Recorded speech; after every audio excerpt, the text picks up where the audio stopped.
ભરૂચ જિલ્લામાં ધોરણ 12 સાયન્સની પ્રાયોગિક પરીક્ષાનો 19મીના રોજથી પ્રારંભ થશે, જેમાં કુલ 8132 પરીક્ષાર્થીઓ નોંધાયેલા છે અને તેમના માટે 9 બિલ્ડિંગ અને 3 કેન્દ્રો પર પરીક્ષા લેવાનું આયોજન કરાયું છે.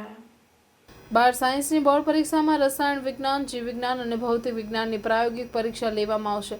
વિજ્ઞાન પ્રવાહના 8000થી વધુ વિદ્યાર્થીઓ પ્રાયોગિક પરીક્ષા આપશે.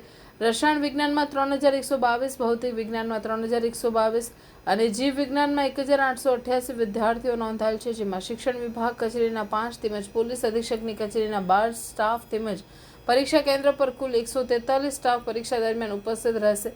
જિલ્લાની 9 બિલ્ડિંગ, જેમાં જીએનએફસી હાઈસ્કૂલ, નારાયણ વિદ્યા વિહાર, એમએટી હાઈસ્કૂલ, નારાયણ વિદ્યાલય, એસવીટીએમ હાઈસ્કૂલ, જૈનિત હાઈસ્કૂલ, ગટ્ટુ વિદ્યાલય અને મોલાની મદની હાઈસ્કૂલ ખાતે પરીક્ષા યોજાશે.